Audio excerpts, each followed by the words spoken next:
What's going on, everybody? My name is Marcus. Welcome back to another live stream. Tonight's just going to be a Q&A, just, answer anybody's questions that they may or may not have, just talk reselling, try to help you guys out the best that I can. I'm a six-figure reseller on eBay. If, in case you guys don't know who I am, I sell just used clothing, hats, and some shoes, but I'm kind of venturing out of that. But, you know, I'm here to try to share any knowledge that I may have to help you guys grow your business as well. How are sales going for everybody today? Hope everybody's doing good. Mine are doing okay. Decent sales number, but not a sales amount yet. So I'm running a huge sale on my store right now. Lots of things that I'm just trying to, get moving for Q4. Also, I need space, honestly, trying to clear out items that have been sitting for longer than 180 days, between 180 to a year. I've got those liquidated at 40%, I believe, right now.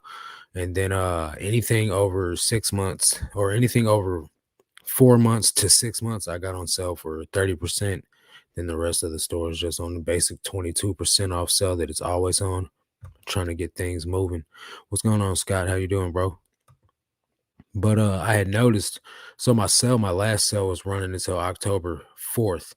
And then I noticed after October 4th, my sales had slowed down a bit. Not much, but they went from like 20 to 25 a day to like 15 a day. And I'm like, man, what's going on here?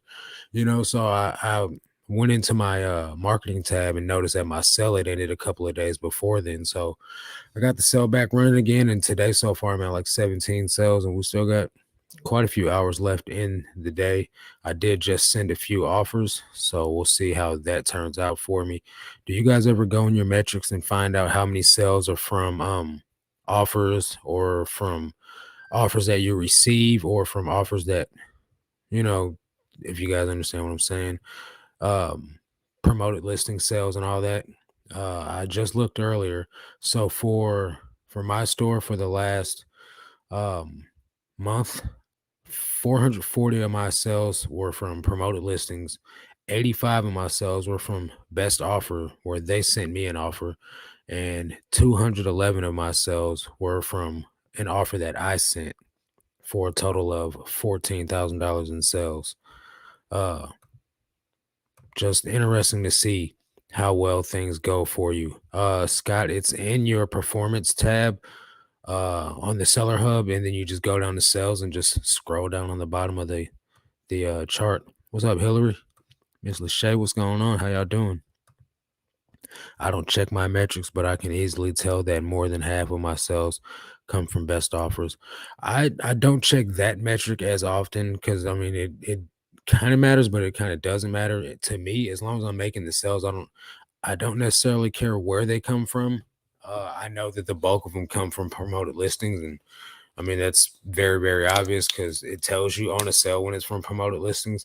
But if you're not looking for it to see if a sale was from an offer you sent or that they sent. So most of my offers that I get are super duper like disrespectful, like 50% off or less. So I don't usually accept those, but I'll send offers all day long of what I think is fair.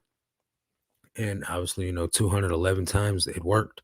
So let's see. What's up, Nita? Seller initiated offers 30% of total sales for me. There you go. That's what's up. What's going on, Misha? How you doing? Uh, so one of the reasons why I did look at that is because Tech and Sports was just discussing it on the Tuesday night call. Um, I have been I've been running the promotion 10% for pretty much all year long. I think I started running the promotion around March. Right at the end of Q1, I start running a 10% promotion sale. So it's not unreasonable for the bulk of my sales to be from promoted, but I do want to know how many of my sales come from the coupon that I run on the store versus how many of my sales come from offers that are sent or received. Because if a lot of them come from the 22% off sale, possibly I'm pricing my items too high, or that entices the person to come into my listing. When they see my listing, there's a big red banner that says 22% off. Maybe that brings said buyer into my store, and then they're like, all right, let me go ahead and use this coupon, go ahead and buy this item, because I don't price above market unless I don't know that I'm pricing above market, because I didn't look the item up. I don't look everything up. I listed based off if I've sold it before, or if it's like something that I've sold before. But if it's something that looks to be more rare, then I will check it up. I will look it up. I mean, but so I want to know, if I'm pressing if I'm pressing my items at market and then giving the additional 22% off, does that entice a buyer to spend more money with me? Because so far today, I've already received two multiple quantity orders, actually three. I'm waiting on the buyer to pay for the third one. So I think that 22% off offer with a price that's at market or a little bit below brings buyers in. And then when they're like, oh, and he accepts offers too, let me go ahead and send them some offers and try to get me a few items at a real good price. So that quite often leads to me making multiple quantity sales. What tier of daily refinement group do you recommend? I'm in the one with the Facebook group, because that gives you direct access to Chris and Tech and Sports. So you can literally ask them all the questions you want. There's tons and tons of coaching.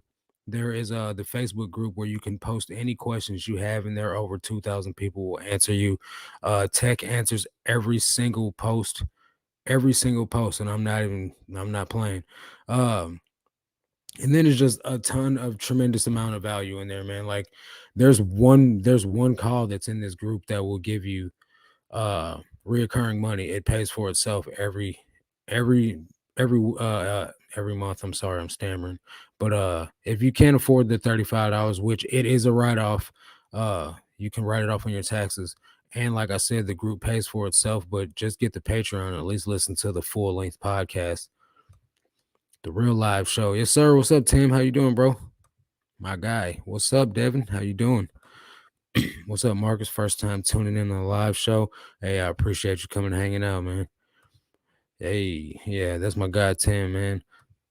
So you get a ton of value out of the daily refinement group. But a lot of the stuff that is daily refinement based, you can watch for free on his channel. But having the direct access to ask guys that have made multiple millions of dollars reselling, that's priceless. To be able to get straight, hey, let me ask you this question right now, and then you answer it right now. What better than that? So the camaraderie comes second from the group. There's a lot of good, knowledgeable people in there, people that have been selling 20 plus years. So I find it very, very valuable. What's up, man? Appreciate you coming and hanging out. So, um, Q4 is here. I don't know if you guys are noticing an increase in sales. I've been kind of hearing all over the place that sales are not picking up for some people, or they're really slow for others. And then there's people that don't say anything. So like for me, I'm not gonna say like, uh I'm not like in a braggy way, but things are where I want them to be, but I want them to be more for what Q4 is, because around this time last year, I was still doing the same thing. So I need Q4 to be Q4, if that makes sense. Mr. J, hey everyone, what's good, Marcus? What's going on, man? How you doing? Appreciate you coming and hanging out. Little Miss Q, what's up? It's Pam Pam's birthday today, so at skating rink, but wanted to still come in and say, hey, I'll watch what I miss on the replay. That's dedication. Thank you. Appreciate it. Definitely going to join for the shoe call. Finally niching down. Dude, there's so much value in that shoe call, because you got to understand there's three shoe sellers that all make six figures. Tons of value. And one of them, she's only listing like 15 pairs of shoes a day. She's making six figures. So you can soak up super amounts of game from her. She's got the sauce. I definitely recommend joining for that. 59% of my sales with offers, 36% seller initiated offers. That's what's up. So are you not promoting anything? Let's see. Sales are just average for me now that I'm back to consistently listing. Hey, at least you're back to consistently listing. Now you just got to build up the numbers, and the sales will come. I feel like my sales have been the same now as before Q4. Yeah, that's kind of what I'm thinking too. I want to see that Q4 bump that everybody talks about. You know what I mean? Like last year, I went from making like 5 sales a day to making like 15 to 20 a day during Q4. And it's kind of just been marinating at that all year long, which is fine with me. Don't get me wrong. Like there was a slump in the year, like the end of the second quarter going into third quarter, where it was only like 15 sales a day. So now it's kind of picked back up to normal, but I don't know what all that's due to. I don't know if that's due to the combination of me having more items for sale, along with me running a coupon, along with me accepting more offers, along with markdown sale. You know what I mean? Like I don't know what all that's coming from, because I'm pulling out all the tricks trying to sell as many items as I can. So the only way to figure that out is to stop pulling out all the tricks. And I'm not trying to risk I'm not trying to risk making no money just to see if my theory is right. I respect the fact that you state reselling is not easy. How can I contact you outside of this? You can contact me on Instagram, or you can join the Discord. There's a link in the description below that me and Good Game Grabs run. It's free. You don't have to pay to join anything, but you can contact me on there, as well as a few people that are in this chat right now. And you can talk to me there, or you can message me on Instagram. Economy is different. Yes, it is very different this Q4. Inflation, gas prices, no free money going around, so that all makes a difference. I noticed the biggest boost in Q4 sales last year was around Black Friday. Not sure how this year will be. That's a good observation. A lot of people are running their Black Friday sales early. Maybe I'll try that and see what happens. No doubt inflation not playing for everyone's pockets. That makes sense. Yeah, definitely. Times are hard, man. I buy eggs by like the multiple dozens, and it sucks because the carton of 48 eggs that I get from Walmart used to be like 5.47, and now it's like 18 bucks. And that hurts for me because that's one of my main sources of protein. Like I legit eat like 6 to 12 eggs a day, and not no more. Bodybuilder gain's gonna be gone. Yes, I promote generally 3 to 5%. I don't see the promoted breakdown on the phone. My guess is 40% promoted. So do you ever get on the browser like google.com or ebay.com on Google? That'll be a way for you to look up all that stuff. I constantly stay logged in on my um Google browser. So that's just easy way for me to look at it without having to be on my computer all the time. Um, Somebody just joined the Discord. Thank you for that. Yeah, get some chickens. So check dig, right?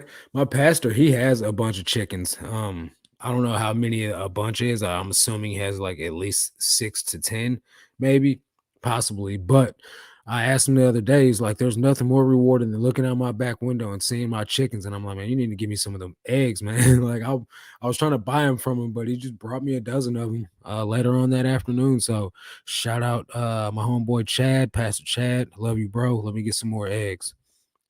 Dang, you're pounding down eggs like gas. And well, they're a great source of protein, and they're quick to cook. They're fast to digest.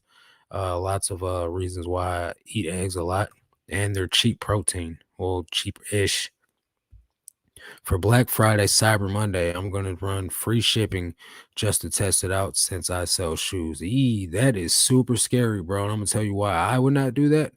First of all, I don't do anything free shipping. Second of all, say you do free shipping and you accept returns. Now you got to pay, unless you do seller returns. What are you going to do? Charge free shipping to send the shoes, and then charge the seller to return the shipping, or return the shoes? Because if that's what you're going to do, then that's fine. But for me, I do paid shipping, and then I do free returns. So if you're going to have to pay for the return there and back, you're going to be losing money, because shoes are not light. 2 pounds from like me to California is like $17 to ship a pair of shoes. So you might want to consider that. If you're going to do it that way, only no returns. Don't not offer returns, bro. Let me ask you, why do you not offer returns before I give you my reason why you should not accept returns? I'll give you a few minutes to type your response. But it's very, very risky for you to not offer returns. Can anyone else put in the chat why they think I'm against no returns? Because there's definitely a valid reason not to. And I understand people not wanting to accept returns. It's your business to run whichever way you want to. But all right, well, so no response. So I'm gonna just say one of the things that a buyer can do if you don't offer returns, whether it's an item not as described or not. Say I bought a pair of shoes from you. No, not negative feedback, not search either. These are good suggestions. But if I bought a pair of shoes from Chris and I didn't like them or they didn't fit, which is our buyer's remorse returns, right? That means I don't get my shipping back from the seller. So Chris doesn't offer returns. So it doesn't matter what my reason is. I'm going to have to force an INAD. So I'm going to have to say doesn't work or defective or, missing parts or pieces or anything to force the return. And now he gets a defect on his account. And I don't even care if I'm getting my original shipping back. I just wanted the return. You know what I'm saying? So the only way to get a return if you don't offer returns is to force an INAD on you. You get too many of those, then you get your account. You get 10% increase, or it may be 5% increase on final value fees. You get slow traffic and you have to deal with it for 3 months. So it's a risky business if you don't want to offer returns. There are some people out there that don't offer returns, and they may have a low enough return rate to where it doesn't bother them. But chances are, you're going to end up getting a lot of people to force returns on you, and that's just going to hurt your account in the long run. Whereas I offer free returns. What's up, Paul Beagle? How you doing, bro? I offer free returns. No, the buyer doesn't have to have any specific reason to return it. Whatever you want to do, return it 60-day free returns. So what that does for me is that gives me the top rated plus badge on top of the listings that I do that on. You don't have to do it on every listing, but the listings you do offer free returns on will have an extra banner that says top rated seller plus. Now that also gives you negative feedback protection. So say you buy something from me, you're not happy with it, and you do leave me negative feedback.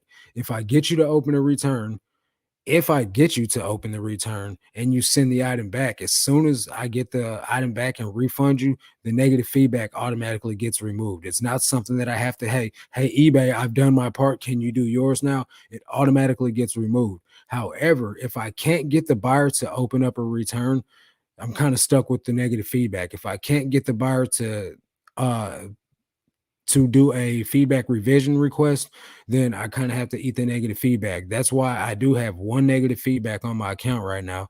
I sold a pair of dance goes, they fell apart. The lady would not let me return, she would not return the item, she would not remove the negative feedback. So I refunded her money anyway because it's the right thing to do. Whether I get the negative feedback removed or not, it's still the right thing to do. So I'm stuck with this negative feedback. There is a way around it, but I'm not going to put that out there on social media. If you know, you know. Let's see. No confidence in the product you are selling leads to decreases in sales. I'm not going to buy some from somebody just because it says no returns, because that scares me off. Like, what's wrong with this item that you don't trust it? You know what I mean? I accept returns mostly to reduce INAD cases. That's what I'm talking about. Hillary knows. No such thing as no returns. Big facts, bro. Definitely no such thing. Where can I check out Cheryl's spreadsheet? Haven't navigated the group much. Been catching up on the podcast. Go to my link like right now in this description, and it's there. It's Cheryl Miller Simplified Accounting spreadsheet. Yeah, it's a rookie mistake to not allow returns. There's no benefit to doing that. That is true. There's a link. Thank you, Hillary. Hillary come through in the clutch. Yeah, so I mean, and like I said, man, that's on you. It's not gonna make or break you if you 1 to 2, returns a quarter. But if you're getting 2 to 3 returns a month, that's probably gonna bite you in the butt by the time you get to the end of that quarter. You know what I mean? Because I think it's like 10 10 INADs, and then that's when your metrics go up due to volume. If you're selling 100 items a day, it's probably going to take you like 100 INADs to affect you. You know what I mean? But if you're selling like 1,500 or 15,000 to 2,000 items a quarter, then you're going to fill 10 of them. It's going to give you a ding. It's going to make your stuff go up. Hey Marcus, would you say each of those shelving units hold about 1,000 pieces of clothing? I would say that I'm real close to testing the max of my storage unit. So I have 4 shelves in my storage unit. Only 3 of them are the cobalt ones. The first one is the cheap little raggedy one that it's a Lowe's brand, it might not be a Lowe's brand, but it's like the lower tier Lowe's brand. I think that one holds between 700 to 800 items, and then the bigger ones I do believe holds it holds 7 boxes on each shelf for a total of 5 shelves, so 35 boxes on each shelf. Depending on how many items you can fit in the box, if you sell all t-shirts, you're going to be able to fit well over 1,000 on a shelf. If you sell all jeans, you're probably going to be able to fit about 800, 700 to 800 on the shelf. If you have a mixture of both, evenly big size items, small size items, fleeces, jackets, hoodies, pants, shirts, t-shirts, even smaller, like down to tank tops, you're going to be able to fit about 1,000. So I'm thinking I have 3,800 active listings right now. I have real close to 3,900 items in that storage unit. So I'm trying to test the limits to see exactly how many it can be. I've only recently started offering returns on clothing items only. I sell mainly low cost books, accurately described and tested media. Never had a return request, but I would unless it's a scammer. Yeah, see, there are certain categories that are also like lower returns. Like I get less returns on shoes than I do on clothes, so that might be okay. Books and media, I would assume, are pretty low as well. Didn't have time with returns working full time. Okay. Average sales price $50, but can only find 5 to 10 items per day. Should I go to 35 ASP to be able to find 20 to 30? Okay, so if you're comfortable in like making enough money at an average sales price of 50 per day, I would rock with that, man.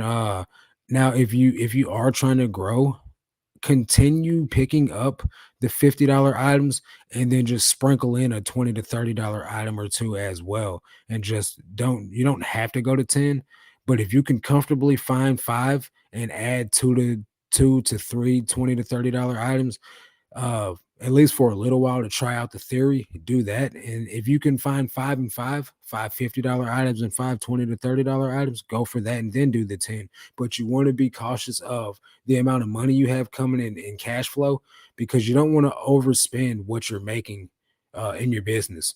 So if you get weekly payouts or you get daily payouts, you want your business to pay for itself. Don't use your personal cash to fund your eBay business. Let the business make the money on its own. That's the best advice I can give you. I don't know what you do for a living, or if reselling is, just part-time cash for you, but if that didn't help you none, ask more questions. What's the size of your unit? So I got 2. The one, I assume these were never my original units. So when I got them, I didn't sign like papers or like, this is a something, something, something unit. I'm assuming it's 15 by 15 just by the size of the shelves that I have.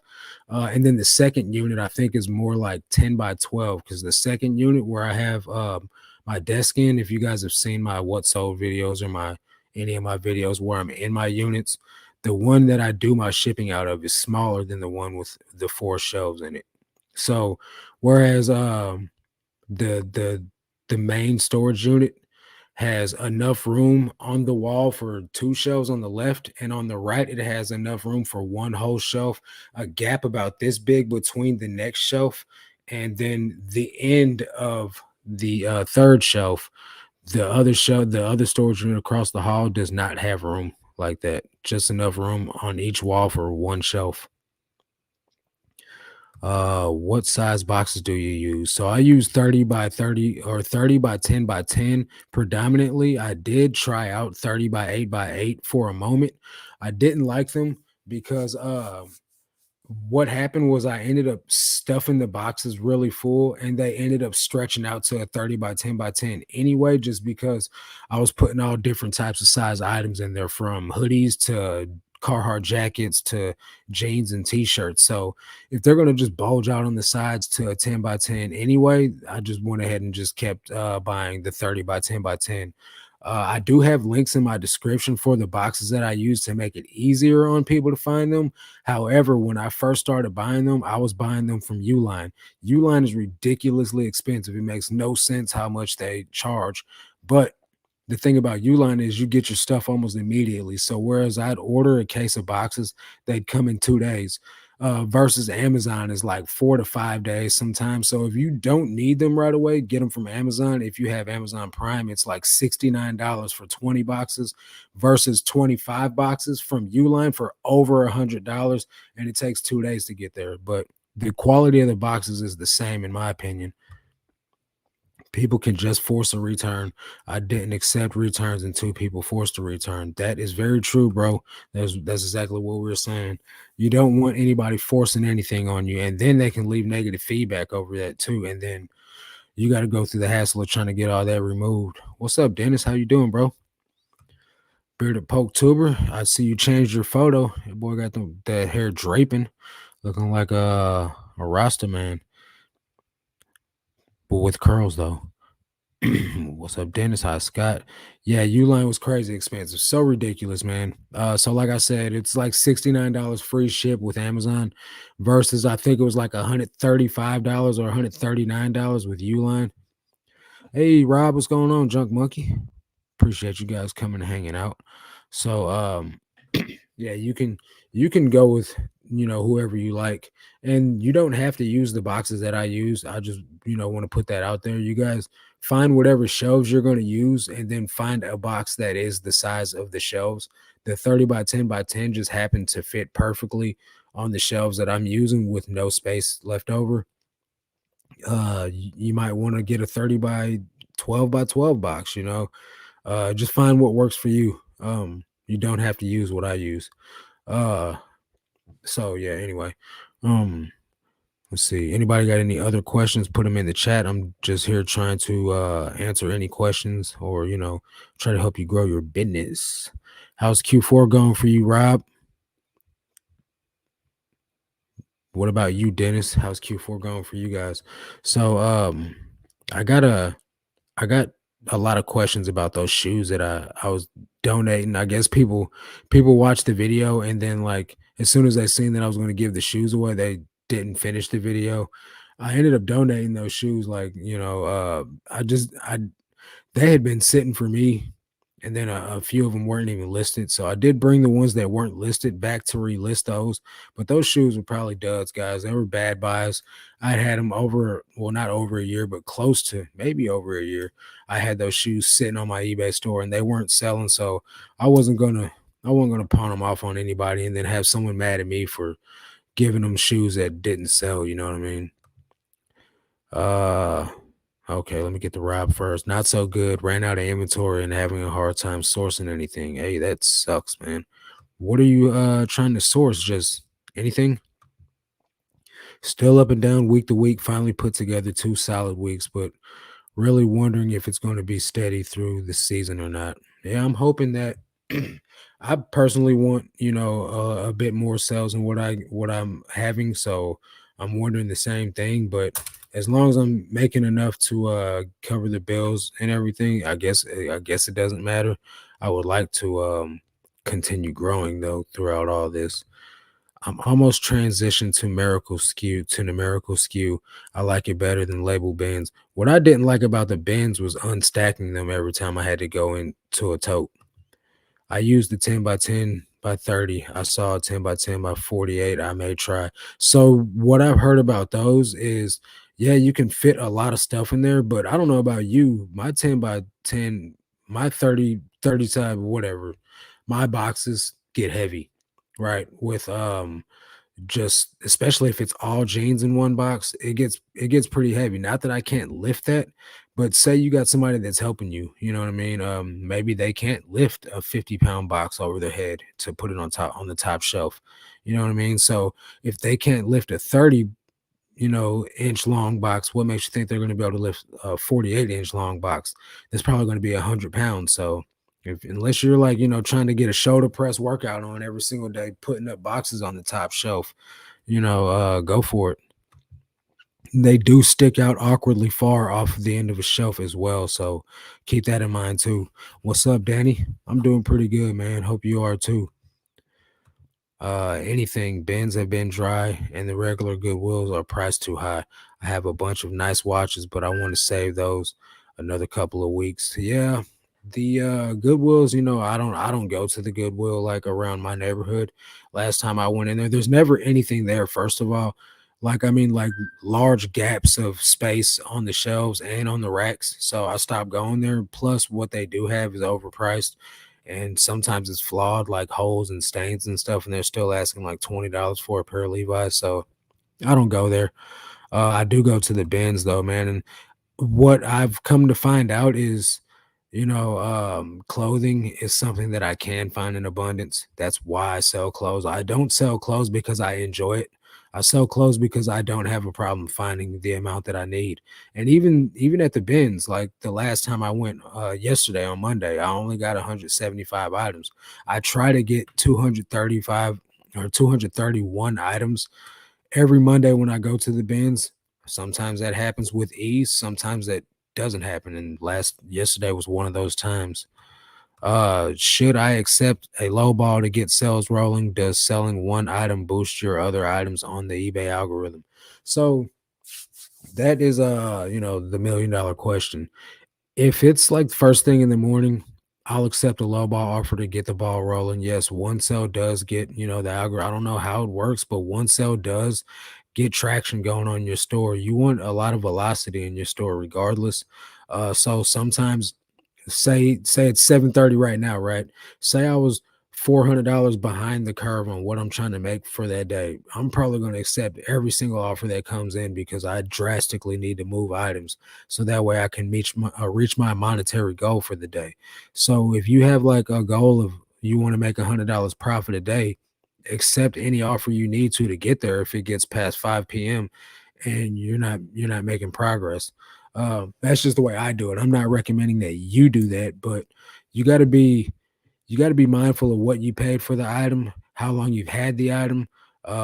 Maybe the market dropped on that item. It's not worth what you thought it was, or there's just different things that go into why somebody wants to pay what they're willing to pay on an item. So, case in point, one day, like a couple weeks ago, I kept getting like $10 offers on items that I had listed for 25 bucks. So I started asking people in my counter offer, why are you offering me so little on this item? And they're like, it's a used pair of clothing. It's a used pair of pants. It's a used this. I don't want to pay that much for something used. And I'm like, fair enough, you know what I mean? We didn't make a deal, but at least I'm understanding that there are people out there that just don't want to pay what you're asking. So they send you what they're comfortable paying and they're not going to accept a counter offer. That's just it is what it is. I get a lot of offers where people take away the option for me to counter offer them. And it's either accept or decline. And it really aggravates me because I don't decline offers. So then if I accept the offer, it makes me think that I'm training that buyer to go to all sellers and do that to them too, thinking that they'll get the sell out of them. And I'm not trying to train buyers that they can just send an offer for $10 on a $50 item, take the option to counter offer off the table and only send an option with accept or decline and think that it's going to work. I don't want to train buyers that that's the new move. I use the 20 by 10 by 10, but it all depends on your shelf size. Exactly. My bins have been loaded and plentiful. Yeah, you got some really good bins. Your bins are way better than mine. And they cycle the rows out. That's what I wish they would do in mine. I got one single clothing item at the bins yesterday. I have other smaller thrift stores, but rarely find more than 2 to 3 items. And that's how it was for me. I would go to my thrift stores. I mean, it wasn't 2 or 3 items, but when you're listing 50 a day, I would only go out and find 10 to 15 items that was that was worthy of me paying what they wanted. Like, so I might find like a Patagonia jacket or two, and they're charging $24 on them. Okay, that's a little bit high, but if you're charging $12 on them, that's still way higher than what I'd like to pay, but still cheap enough to where I can still make some money off of it. You know what I mean? It will sell. It's a good name. You know what I mean? Especially if it's in a good color or a cool pattern. I'd be willing to pay even more for like chinchilla snap that's like got a tribal pattern on there. I'd pay $20 easily all day for that because it's going to sell for closer to 100. You know what I mean? But I don't find that type of stuff very often. What I do find is like fake North Face, and they want $20 for it, and it's not going to sell at all. You know what I mean? So I just stay, and I only have a handful of thrift stores in my neighborhood, so I just stay out of them. Found vintage Levi's today at the bins. I find vintage Levi's quite often at the bins. Very rarely is it like a banger though that's like going to sell for, upwards of $50. Most of the time it's like vintage Levi's 505s. And while sometimes those can sell well depending on the look of them and where if they're made in USA, most of the time I find them it's the like 2002 version is made in like Mexico or something like that, and it's not distressed enough to be cool, so they only sell for about $20. I can't find enough shoes, which is why I started selling clothes again. I was having that problem myself. I was trying to be like a only shoe and jean seller, and that was not going very well for me, especially when I increased my listing amount, um, which is why I started doing more clothing than shoes. And that business model was working for me. But the thing that I didn't like about shoes while I was trying to scale my shoe business, I had to clean so many shoes every single day to get my shoe listings up that it made it a chore. Like it was a dreaded task for me. And I still hate cleaning shoes so much that I'm gonna stop selling shoes. Once I get all the shoes that I have listed, I have about 50 or 60 pairs of shoes, maybe more, maybe less. I don't know. I haven't counted them. But once I get those listed, I'm not picking up any more shoes unless they're spick and span brand new. Like legit don't have to do anything. Like not even wipe the dust off of them. You know what I mean? I just it's not fun to me. But there are ways to get shoes in bulk. Most of the time, it's going to be some online third party. They're going to overcharge you, and the quality's not going to be that great. So I would suggest you either a just put in more footwork, cover more ground, hit more stores more often, or B, try to set up some type of connection. Like I got blessed into my twin brother working at a thrift store. He was over the shoe department, so I gave him a list of all the brands of shoes that I wanted. That if he found those, give them to me. And so it would be days that I'd leave out of there with 2 carts full of shoes. However, he doesn't work in the shoe section of the thrift store anymore, so I'm done picking up shoes. That's another option. The third option is hire someone to pick for you. Have 2 or 3 of your friends or like your family members or someone that need a little bit of cash. Tell them which types of shoes you do like, what types of look you want, what sizes you're comfortable buying, because some sizes don't sell. And then have them go out and pick them up. For every shoe that they bring you, you'll pay them a certain amount of money on them. You know what I mean? And that can be a way for you to get multiple pairs brought to you. But other than actually going out and putting in the work, it's gonna be rough to scale a shoe business. Found 2 pair of cool pants at the Goodwill an hour ago. They had the price at $29. See, that's what I'm talking about, man. They know it's worth pricing up, but they price it up just enough to where it's not reasonable for you to pick it up. Because that's pretty much what you're gonna be able to sell it for online. Or you'll be able to sell the cool pants for more than $29, but at $29, you're not gonna make much on them. It it's an item that has sold on eBay back in September for $99 and one other one listed for $99. I have it listed for 70 and got a $30 offer, pretty low, but I paid $3 for it. So this is what you do then in this circumstance. How many are listed? How many have sold in the last 90 days? How long have you had it for? And then if all that information makes sense for you to sell it for $30, then go ahead. If you've had it for months and months, and you just want to get rid of it now, go ahead and accept the $30 offer. But $70 is already well under what the market is showing me, that because you said two $99 comps. $70 is already under market. I just think somebody's trying to steal it from you at this point, or they realize that you may be desperate because you have your item listed lower than the market, or they just are trying to lowball you and get a good deal so they can resell it themselves. But as I said, man, it's all on you to do what you want to do. Me personally, I'd probably sell it. You know what I mean? If I paid $3 for it, I'd just take the money and run and go invest that into more items. Volume equals money. That's my motto. I'm a volume seller, guys. I sell everything as fast as I possibly can. And I just take the money and run. Come to New York and we will destroy the bins. Yeah, man. I would love to get up there sooner or later.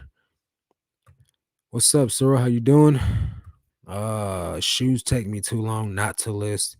Shoes take me too long to list. Cleaning, researching each shoe, item specifics, etc. Listing clothing is so much easier and faster. So you know what I start doing? And I don't recommend this because I don't want to tell anybody to do anything the wrong way or not to the fullest. But I used to spend all that time filling in every single item specific on a shoe, and then when I got tired of selling shoes, I just started listing the pertinent information, the information that pertains to a shoe selling, and that's not necessarily filling out the Australian size. That's not filling out the EU size. I didn't fill out, the silhouette or if it was you can look at the picture and tell if it's a high top. So I'll stop filling out all that stuff, and the shoes are still selling just as fast, if not faster. That made it listing a lot faster to me. You can't really like cheat your way through cleaning, but that's why I'm just getting out of it. It's a lot faster for me to list clothing as well, but the shoes took a little bit more effort to like actually look in the tongue of each shoe, pick out all three of these different sizes they're asking me for. Put the now what I did do is put the width in there, because if it's a double E, you're gonna want to put that. If it's a wide or a narrow, you're gonna want to put all that. But other than that, like, I'm not putting anything extra that's not going to make the shoe sell any faster. Like, no one needs to know that this inside of this sock, the sock liner, is fabric. You know what I mean? Like, everyone knows it's some type of textile. Do you pay original shipping on returns? If it's a buyer's remorse, such as doesn't fit, change mine, just didn't like, no, I don't give back the original shipping. If it's a item not as described return, like, doesn't work, missing parts or pieces, defective, broken, you're forced to return the shipping.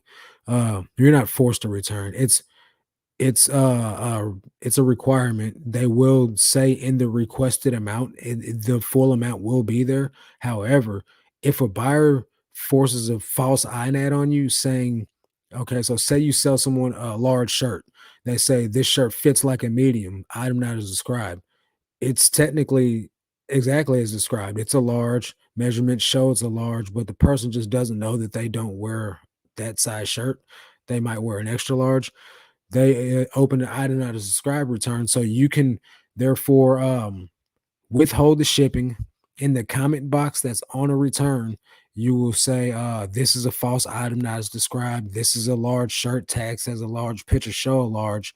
I'm withholding the shipping. eBay will automatically open a case on the buyer uh, for misusing the item not as described return. You will get a notification that eBay has closed the case without charging you a penalty, and they will give the buyer back their original shipping, but they'll also give them a defect for misusing the return policy. What's going on, Roy? Appreciate you coming hanging out, bro. It's funny getting lowball offers from other resellers, but everything in their store is $799. That's how they get it all. They lowball you and then turn around and jack up the price. Yeah, I got it about 2 weeks ago. Think I might accept the offer mainly because I want the algo boost, and $30 for something I paid three for. I'm good with, since there was only one sold comp in the last 90 days. So yeah, one sold comp in the last 90 days. Maybe there just isn't that much demand on the item you have. What is it, if you don't mind me asking? But yeah, if you're comfortable with it, man, that's all that matters at the end of the day. Get you some money rolling, bro. I hired my wife to picture my items, so no, now all the pictures are ready, so I can focus on listing. What's good at your wife, and she's there in the house.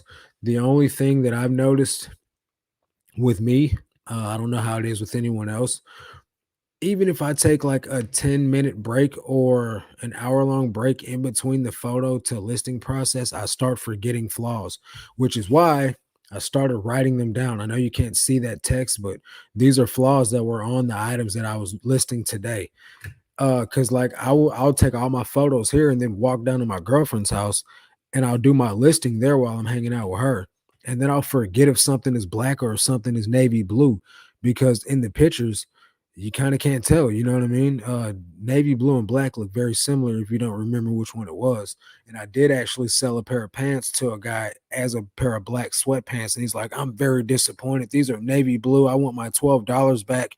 And I'm just like, whoa. So now I'm going to be making marks on this page, just like I sold a brown skirt. It looks brown to me. It could be army green, olive green. So I put brown green in the title. The lady opened a return for just didn't like, and then circled on the return slip brown and said, "This is not green at all."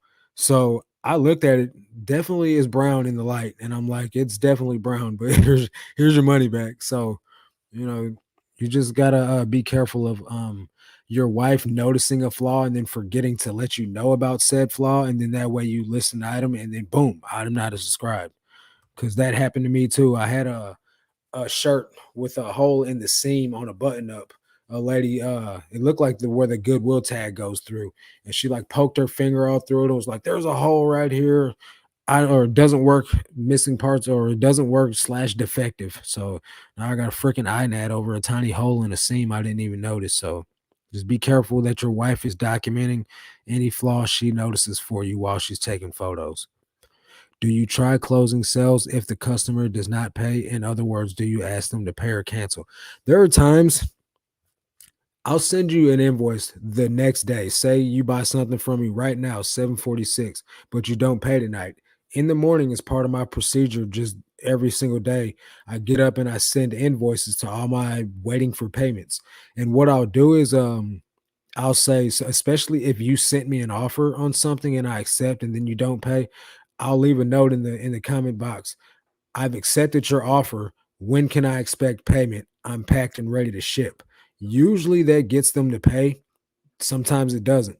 If I've sent you an invoice all 4 days in a row that I have to give you, your window to pay, you're not going to pay. So I don't even bother you after that. I'll just cancel the order and relist it. You know what I mean? They get a defect. I get my item relisted, and the show goes on. Not about to roll home from the warehouse. That's what's up, man. Work day done. Vintage 1999 Virginia Tech Michael Vick jersey. Uh, that's a little rough right there, man. Honestly, I'd probably hold out a little bit on that, me personally, because that's not a very common item. It's not rare enough to be a grail, but it's still a decent item to where you might at least want to counter back with 50. You know what I mean? Don't just take 30 and roll with it, because that's yeah, don't I wouldn't sell that for 30 either, man. Like, just hang in there, bro. Like, sell something else for a lower dollar. Don't sell that for 30. Hopefully you haven't done it already. How would you price polos with the cost of good of 524 and button ups at 624? I get offers all the time at 15 or 16. Starting to rethink those items unless I can get 25. So, hate to break this to you, my friend, but that's exactly what I sell polos for. 15 to 16 bucks. But I also only pay $1.68 per item.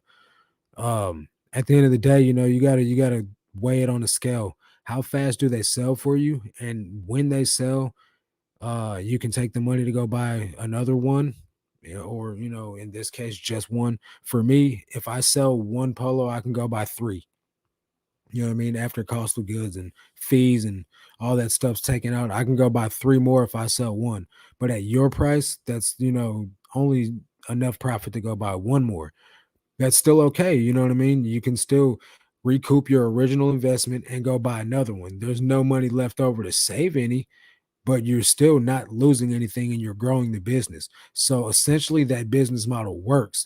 However, if that's all you're doing is just only doubling your money, you're never going to gain any access, if that makes sense. You know, and that's just in theory, because obviously there's going to be items where you make a lot more profit than that. So you will have profit stacked up somewhere, but the name of the game is to try to make as much money as possible while moving the items as fast as possible, for me at least. That's my business model. Everyone's, entitled to run their business the way they want. But 15 to $16 is a pretty decent sell for me, honestly. What do you think causes swings in sales? One day it can shoot up to the moon, then the next day it's dead. I post consistently.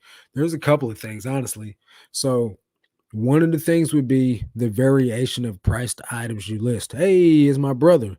What's up, bro? Love you, man. Hope everything's okay. This is my twin brother, guys, in the most recent video I dropped.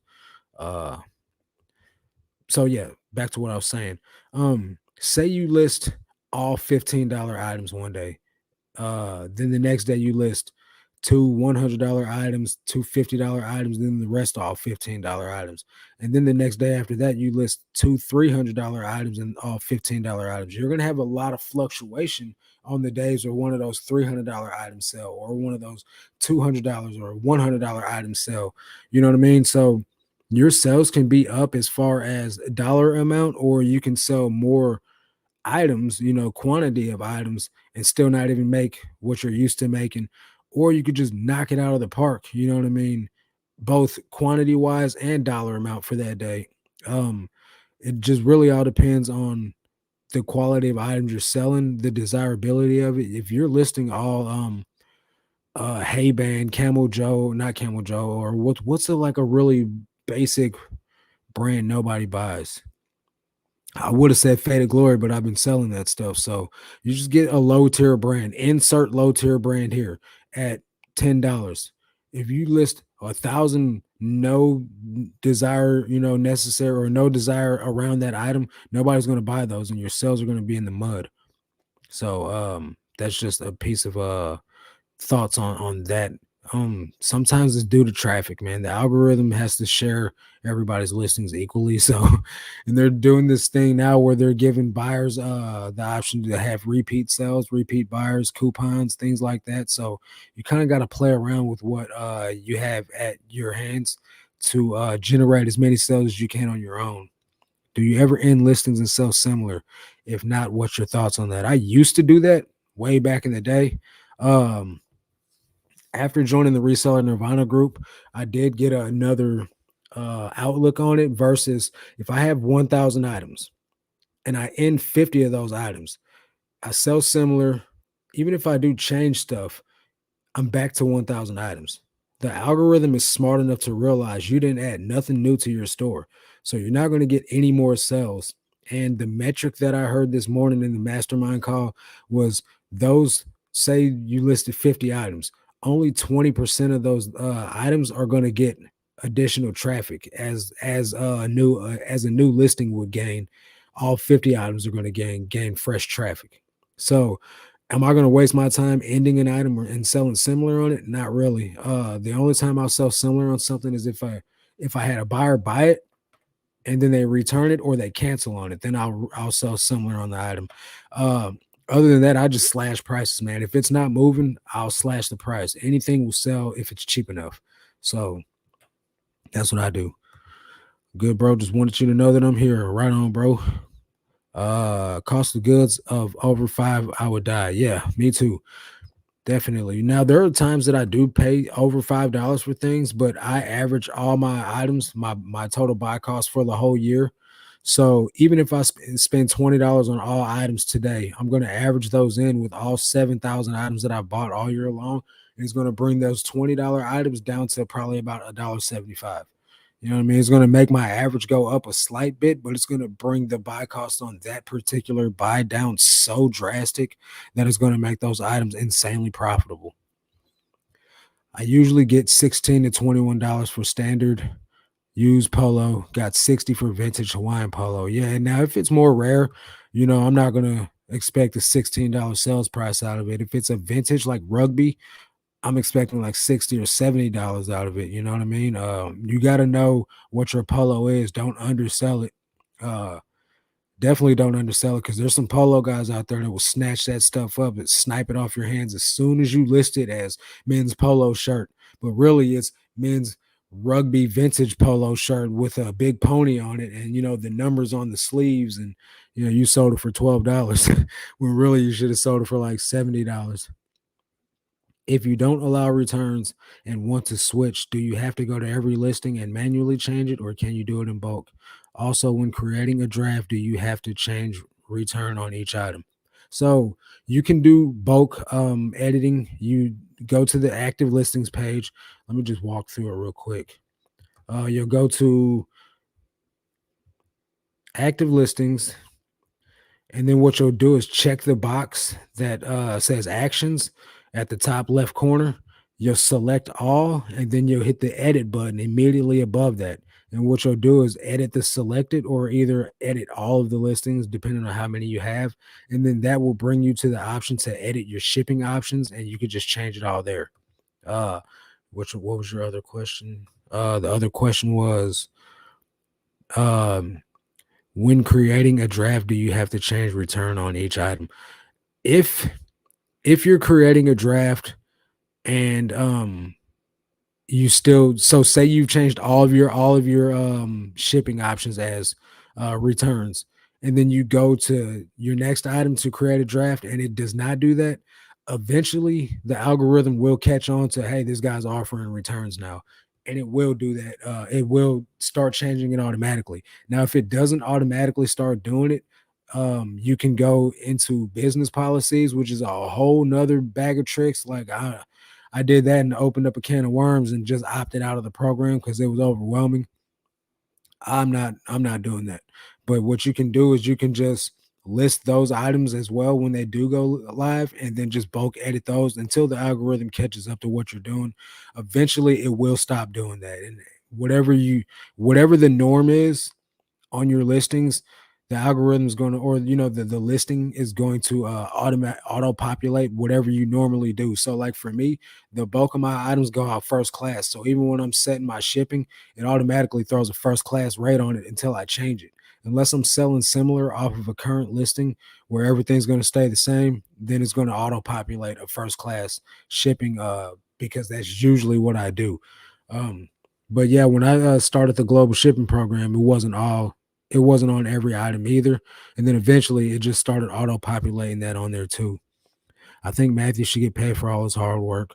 Always a shelf to assemble. Yeah, he gets paid. He definitely gets paid. Day labor, and it's a write-off. Hey, Matthew. Um, Only because I find when I do that with older items, it tends to sell. So, like I said, I did use that method back in the day. But the thing is you can do anything to that listing. You don't even have to end it and sell similar. You can literally go in there and like change a word around in the title, and it's gonna put it back to the top of the search list. Any activity on it in general is going to make new eyes see it. So, in theory, you don't have to sell similar off of it. You could just drop the price a little bit, or whatever you do. Activity on a listing makes eBay think something is worthy of pushing that out in front of buyers. But like I said, to each their own. If you feel that you get results off that, go ahead. In my opinion, I'd rather just list more items that are going to sell. Would you say the cheapest way to ship is first class, flat rate envelope, and padded flat rate for clothing? So I have two shipping methods when it comes to clothing: first class and flat rate envelope. I don't use padded flat rate envelope just because I don't. It costs a lot of money, and shipping is going up continually. What I do use is legal flat rate envelopes from time to time, where it's an item that I would put in a padded flat rate. I'll just put it in a legal flat rate envelope. I charge a flat cost of 760, or not 760, but 895 for the cardboard envelope, and I charge a flat rate of 595 for first class shipping. Those are the two costs it's going to cost you if you buy something from my store. Now, shoes, I do calculated shipping because if I've been trying to figure out a metric since I live in the middle of the United States of what a fair price to charge shipping is, right? So say if I charge $10 flat cost for everybody, I end up losing out a lot of money on buyers from California or from New York because it's like $17 to $20 shipping, especially if it's a pair of boots, then I'm really losing money on the deal.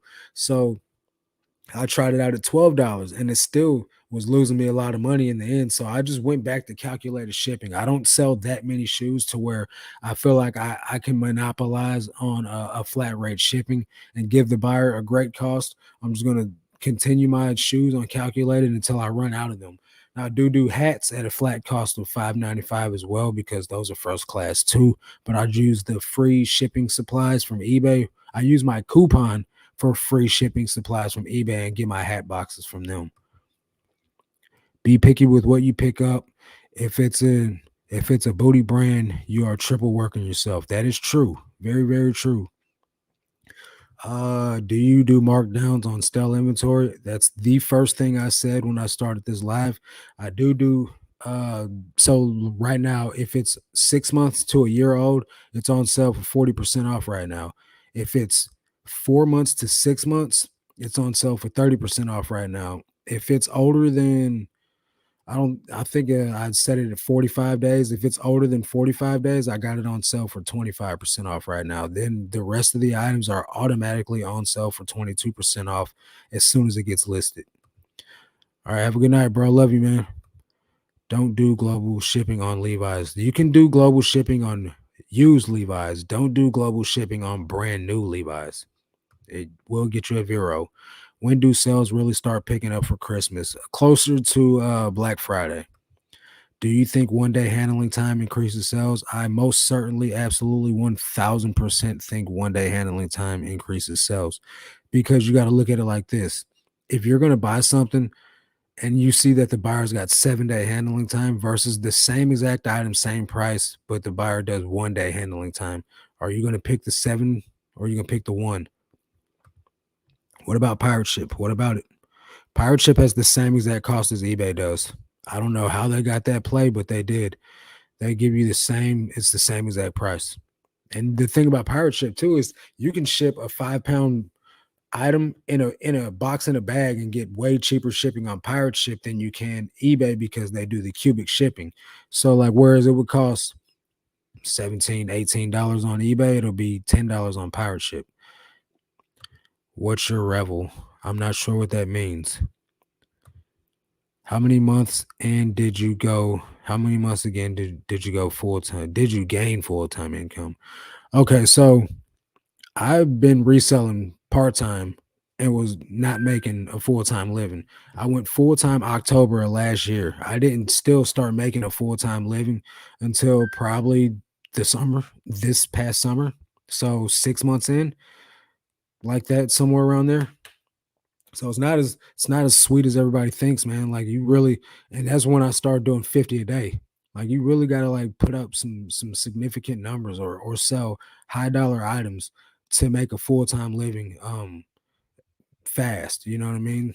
Other than that, it's just gonna take growing your store, putting in the reps, and like just selling items.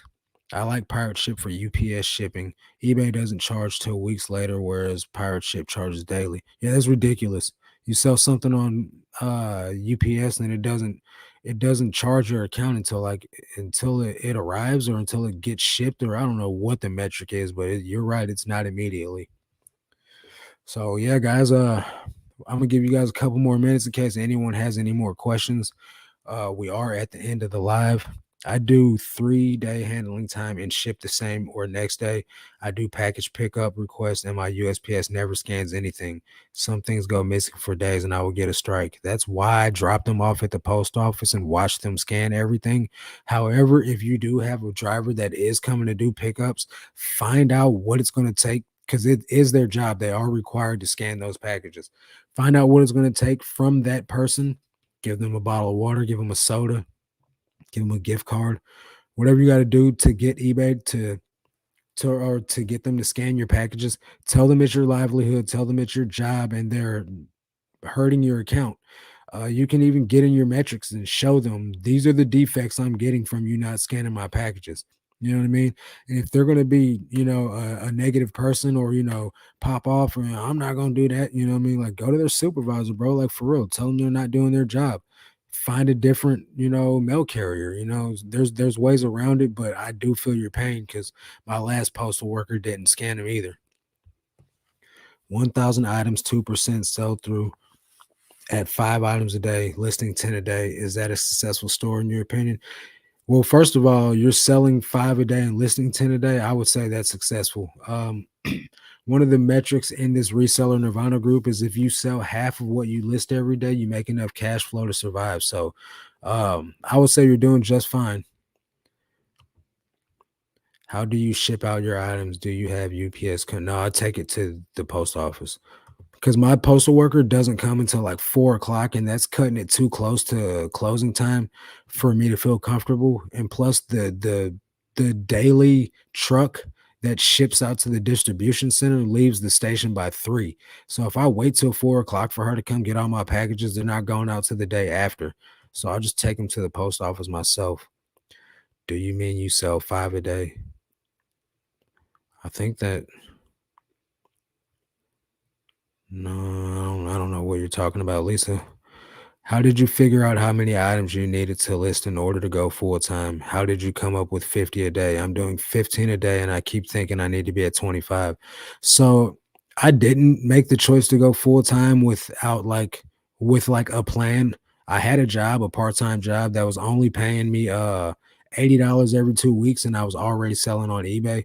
And I was just like, you know what? Why am I wasting my time here? Let me just pour gas on eBay because I'm making more money on eBay than I am at this whack, part-time job. So that's what I did.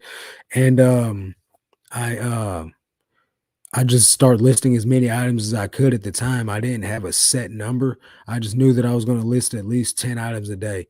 What made me jump from because I think I had gotten up to 30. What made me jump from 30 to 50 a day is a reseller, Bo Johnson. He's got a YouTube channel.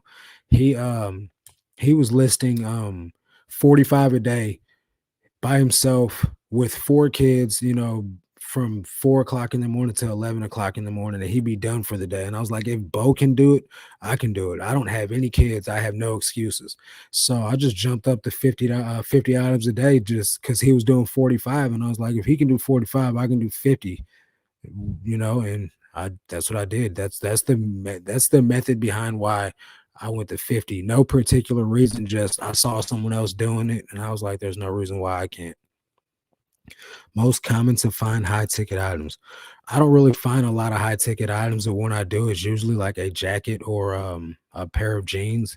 Sometimes I find a really cool shirt, but for the most part, the higher ticket items that I find tend to be like Carhartt jackets or like really like expensive jeans. Like I just found a pair of jeans the other day that go for like 70 to $100. They don't sell all that quick, but I have found a flannel that went for like I can't even remember upwards of like $400 brand new. Um, it's not very often that because I only source at the Goodwill bins, so it's not very often that I do find really good items.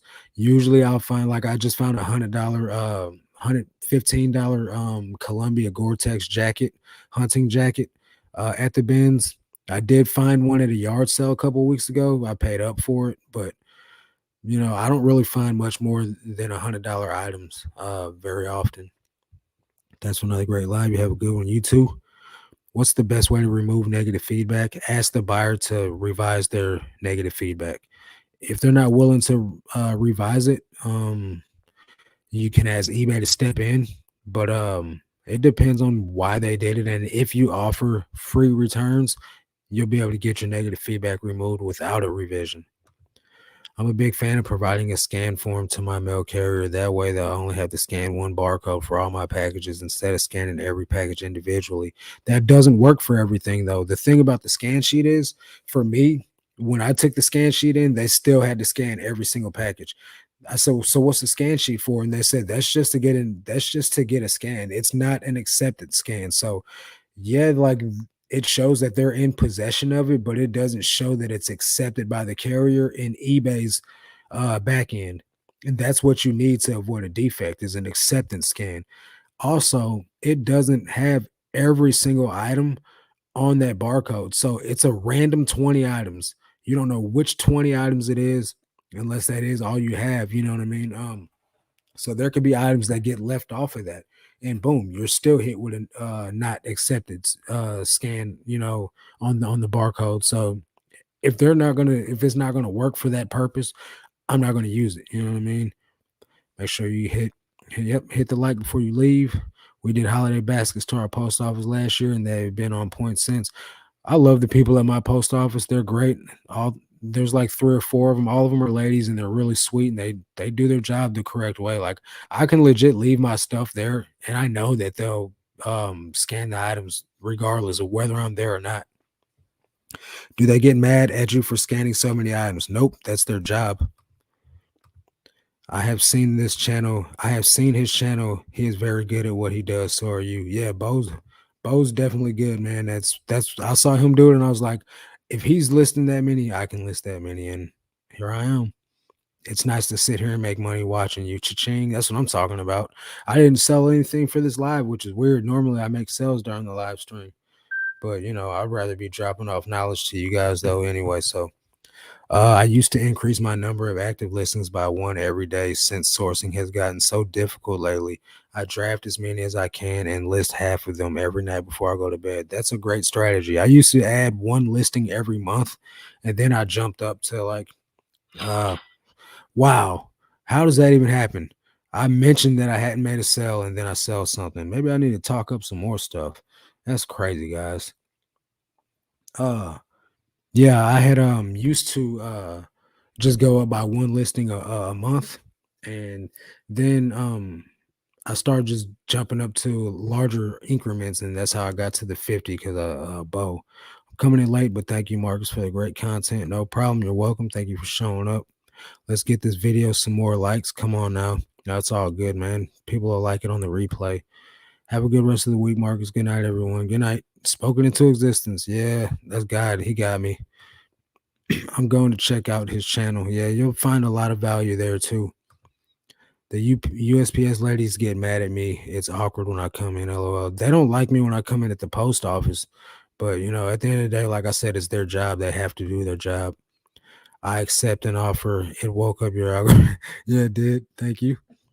All right, guys. Well, that's gonna do it for this one, man. I gotta get back to life in action, and I try to get these last few listings done so I can go to the gym. I don't believe in that kind of manifestation, but I definitely believe in blessings. Yeah, man. So thanks for everybody coming out. Appreciate you guys watching. That's gonna do it for this one. Catch you guys on the next one. But until then, let's make this cash, guys.